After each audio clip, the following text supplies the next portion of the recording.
So let's start with the Vernon Davis stuff. All right. Do you like this trade? Do you think this helps the Broncos? Yes, considerably. He's athletic. He's got speed. That's what they'd like more of in terms of missing Julius Thomas. Owen Daniels is not a speedster. Virgil Green is a blocker who can occasionally catch a pass. The third guy, Ricardo Montalban, or whatever his name is, will be Rich Corinthian leather. So they've had four, as you know, they've had four tight ends in the past. I think they'll use Virgil Green more. He started the game on Sunday night as a fullback in the fullback position. I think they'll probably work him as a fullback as they try to complement the running game. I think Vernon Davis will be given, 10 plays, 10 routes before Sunday's game in Indianapolis. And he's a better guy. He can adapt. I mean, there's not that many routes for a tight end to run, really. And the second thing about it, the biggest complaint about him this year is he was a distraction. He was a troublemaker in the clubhouse, last couple in the of locker years, room. But particularly this year, and his complaint was, I think, a legitimate one. I was thinking about it driving downtown. He complained that Kaepernick walked around the headquarters in the locker room wearing his headphones. And that's not really a sign. He won't have to worry about that with Peyton Manning. Peyton Manning's not a guy who's going around. You think Peyton owns headphones? Yeah. You think he owns Bose headphones? Or do you think it's one of those old, bulky sets that he had, when he listened to his turntable? Well, the last time I saw he had a Walkman. That's what I'm talking about. But yes, I think it's a great trade for the Broncos because basically they gave up 1 6th-round draft pick. I mean, they traded a 6th for a 7th in the draft of next year. But what's the difference between the 253rd player and the 267th player? And they're going to get complimentary picks because of the. Well, they have between choices. Compensatory picks. Picks from trades and their own picks, they still have about 9 picks left. Yeah. They've got a load of them. So they give up anything. He has about $2 million left on his salary. So that's and a free agent at the end of this year. Yeah. And so they'll decide at the end of the year whether they want to proceed with him next year. Herman. You sure it's not Hireman? Hireman. Yeah, from Ohio State. Well, pronouncing his name is not something that comes up much. I'm not sure.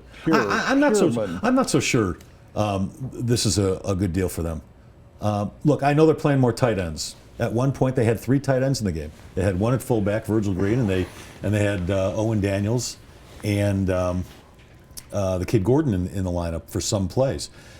But Vernon Davis has not been very good the last couple of years.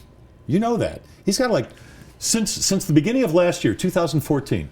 Last season, this season, he's got a total of 44 catches. Now, if you're talking about the Vernon Davis of 2012 and 2011, I loved that guy. Well, loved him. He was a Pro Bowler in 2013. Speed, size, attitude, great hands. I mean, could stretch the field kind of the way Tony Scheffler stretched the field here when he was playing with Jay Cutler. I mean, he's a deep threat, a tight end who's a deep threat, a little like Julius Thomas. But this guy has shown nothing the last couple of years. He's graded out by our friends at Pro Football Focus as one of the worst tight ends in the league over the last couple of years. You know how many touchdown passes he has in the last 2 years? 2, maybe. One. The first game of last year was the last time he caught a touchdown pass. Then you have to worry about locker. Now, look, it's been a dysfunctional situation in San Francisco. No doubt about it. And he's playing with a quarterback who is not very good. In fact, he's regressed the last couple of years. So maybe coming here will help him. Maybe Peyton Manning throwing the ball to him will help him. Maybe being with a winning team will help his attitude. I don't mind the deal, but I don't know that he is a savior for this team right now. They don't need a savior. They need a complimentary piece. Let me sort of support a couple of your arguments with some additional information. When Mike Singletary was the coach out there, before Harbaugh, Singletary kicked Vernon Davis out of the game during the game. Right. He didn't like his attitude on the field and on the sidelines. Afterwards, Singletary said, you can't coach him, you can't train him, you can't change him. And he was talking about Vernon Davis. So Singletary didn't get along with Vernon Davis. Tom Sulu hadn't been getting along with Vernon Davis this year. He also had a knee injury that caused him to miss a couple of games. Right. He had been demoted basically there. He was not the full-time tight end. So that supports your argument. Let me go the other way, though. What's the cost? And I'm going to say that. Nothing. True. One low-end draft choice. And they're loaded with picks next year. A couple of $1 million. That's parking meter money to an NFL team. And they got the cap. Yeah, they've got about a little less than $7 million under the cap. Secondly, clubhouse, locker room, leadership role. I've told you, DeMarcus Ware couldn't come in last year and be a leader. You don't go to a new team and suddenly become a leader. That's a role you have to grow into. So he's not going to be much of a leader. Is he going to be a distraction? Is he going to be a problem in the locker room? No, he's on a winning team. He was not a problem when the 49ers were winning. Yeah, plus, there's some strong personalities in that locker room that'll keep him at bay. And Mike Shanahan told me a long time ago, because when the Chiefs traded the cornerback to the Broncos, that was a pain in the Dale Carter. Yeah. Mike Shanahan told me you can get along with 2 or 3 bad guys in the locker room. It's when it gets to be 6 or 7 guys. Right. That's when you have a problem. You isolate 1 or 2 guys. So I don't think there's going to be any indication that Vernon Davis is going to be a distraction, a bother, a bad character here. Neil Smith, who was applauded over the weekend, interviewed on every show I saw, came from the Chiefs back in the Super Bowl years. He was not a particularly good guy with the Chiefs. He became Alfred Williams' running mate and best friend, and everybody loved Neil Smith for 2 years. He's on Super Bowl teams.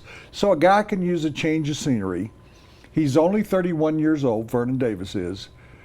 Yeah, I initially thought he was like 34 because he's been in the league 10 years. Yeah. I thought he was 33, 34. The knee injury, that could be troublesome in regard. I don't know what the extent of it was. You read the reports out of San Francisco, and I kept reading a shell of his former self. Isn't productive the way he used to be.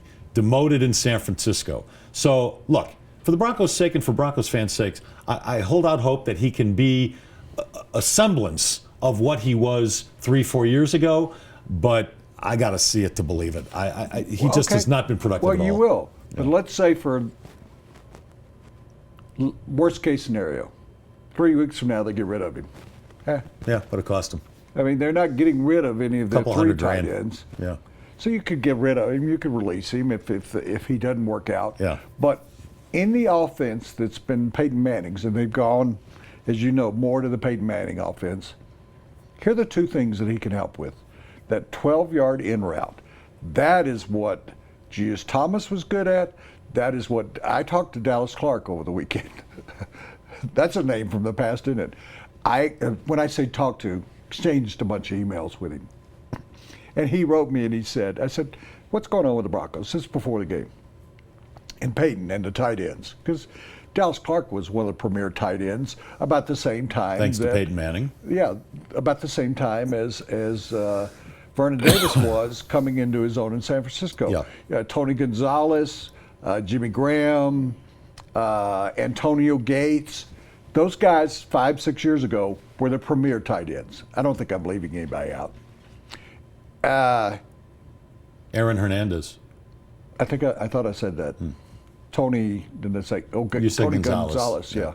But the 12-yard in route, I don't care if he's 47 years old, he can run that as a tight end because he's quick enough to do that. Well, and the seam.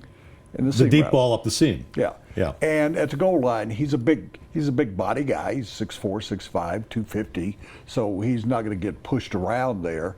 So I think he can only be a positive because it didn't cost you much financially, didn't cost you much in terms of future draft choices. He can't be a distraction alone.